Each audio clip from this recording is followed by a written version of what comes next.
McFarlane or Marvel Legends? A question that hasn't been answered at all by any YouTuber whatsoever until to this day.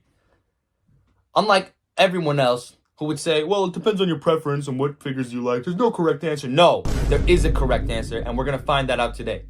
So I'm going to take 3 Marvel Legends from my collection that I think are the best Marvel Legends, and 3 McFarlane toys from my collection that I think are the best McFarlane figures out there right now, and compare them to one another. And we're also going to be comparing some outside factors as well. So here's what we're going to be doing. All right, it's the big leagues now. We're not messing around no more. We're going to compare these figures by these categories. All right, you got that? We're all good? All right, let's get started. Let's show the figures. All right, starting off for McFarlane, we have 3 figures of the same character. Wow, just look at all the variety.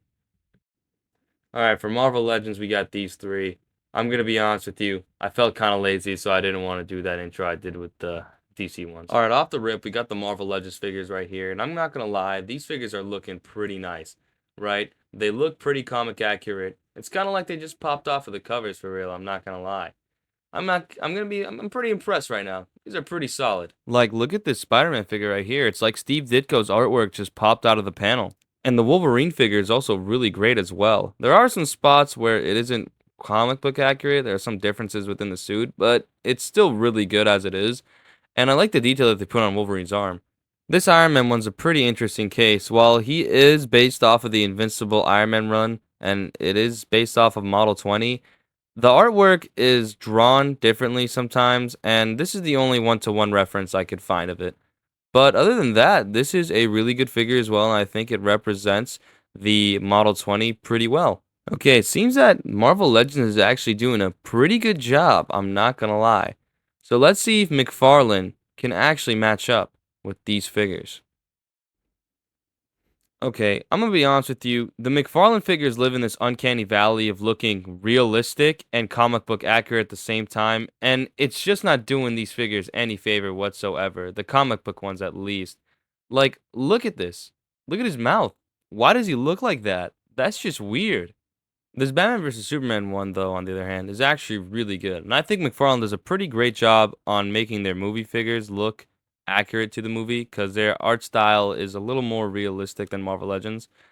I mean, I like all the detail that they put in the suits.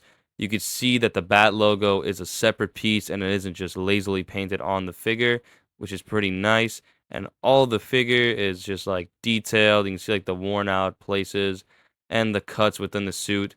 I mean, that one's pretty cool, but you know, this is really good. I like this a lot. This first appearance Batman, on the other hand, though, I can't say the same about. I mean, this dude is massive. He is built. Like, he does not look this big in the comic book. And this Nightfall one, this one has a pretty decent sculpt, and I guess body-wise, it's pretty okay. But again, this just doesn't look like it's from the comic book that it's based off of. It looks too real. It doesn't look like it popped out of a comic book. This is how Batman is supposed to look like in the Nightfall comic, and this is how he looks like compared to the Nightfall comic. I just can't see the resemblance on this one. And these pin joints and this diaper, I hate these things. Get them off the figure. Like, why must you do this to us, McFarlane? All right, Marvel Legends wins this category. Let's move on to the next one.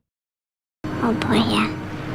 Okay, I'm a little stumped here because these Marvel Legends have double jointed knees, double jointed elbows, a diaphragm waist, and butterfly shoulders, but I don't think that they utilize these things to their full potentials. Like, look at this Spider-Man and Wolverine figure with their diaphragm and ab crunch. It just makes no sense. Like, it doesn't help anything. Like, look at this ab crunch.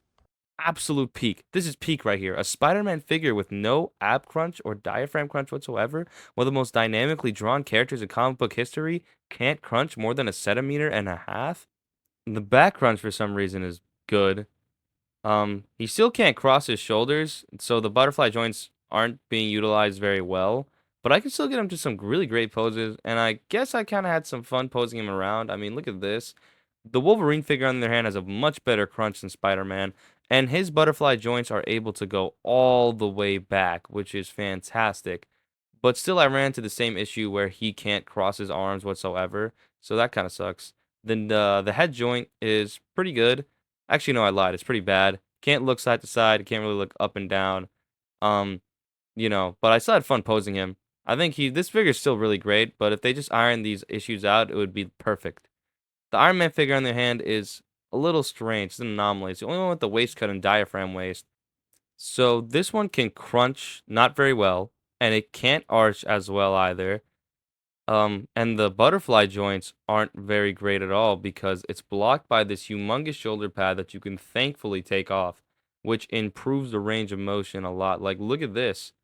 Wow, that's just great. It just opens up the figure so much more. It could also just lift its shoulders up higher as well. It still can't cross his arms though, so that's a pretty bad problem.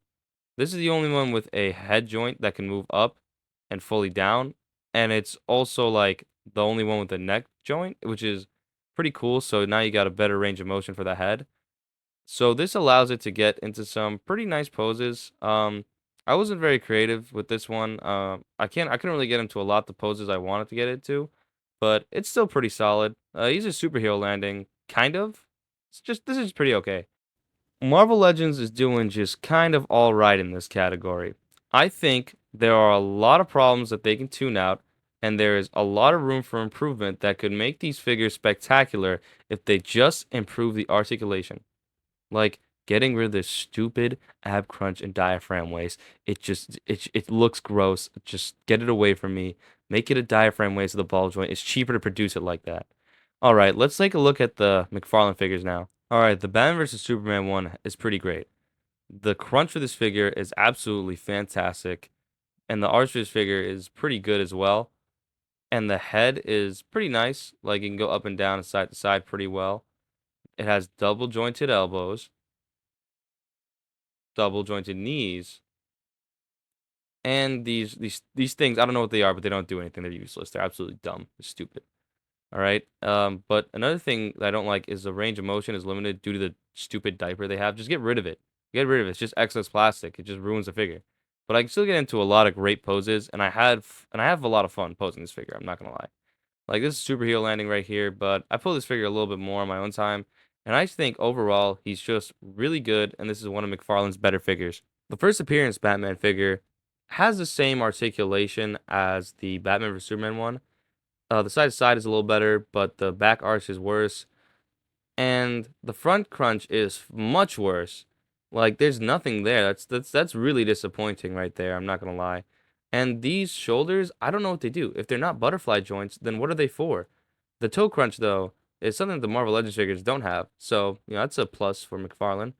The stupid diaper though is on every figure that they've ever made, and it sucks, and I want them to get rid of it.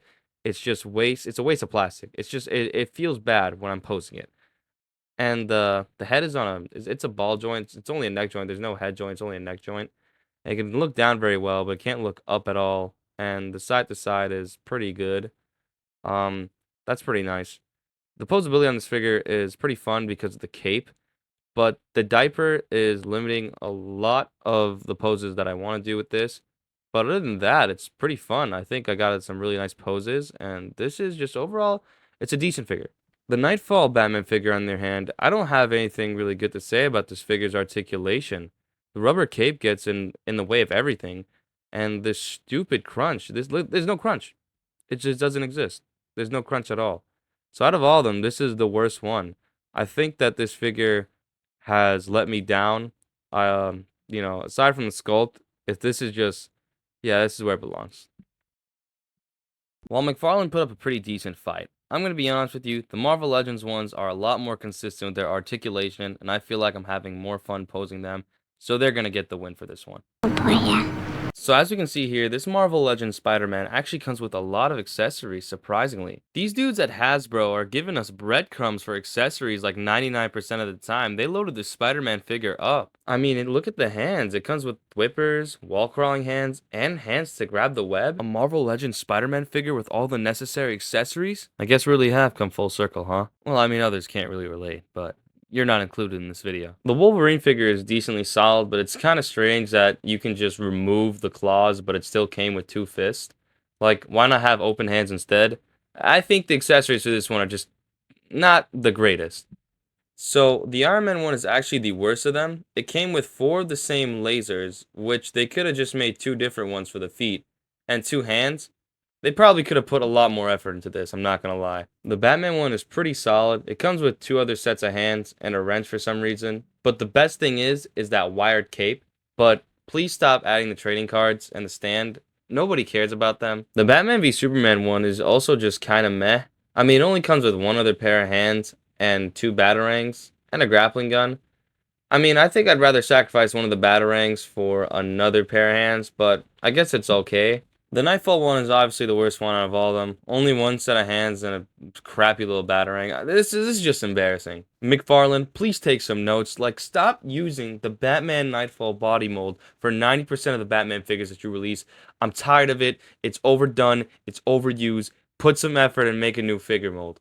I'm having a bit of a tough time deciding who wins this one because both of these companies actually have a pretty decently tough time on giving accessories. So I think I'm just going to make this one a tie.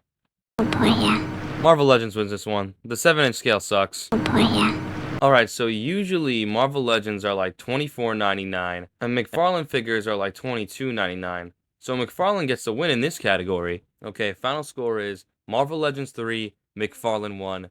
Wow, what a shocker. Who knew McFarlane would be bottom of the barrel? Not saying that Hasbro isn't anywhere near that level, but lately they've been stepping up their game, I'm not gonna lie. Okay, so even though it seems that the Marvel Legends have already won, the actual winners are The Sonic 3 movie figures, they're like the best figures ever. They're just straight out the movie. They pop out of the movie. This is the most well-crafted $15 figure I've ever bought. Go watch Sonic 3 right now. Also, go subscribe to my friend Legendary Trap and Broly Random Thoughts. It's pretty cool. And stay halal.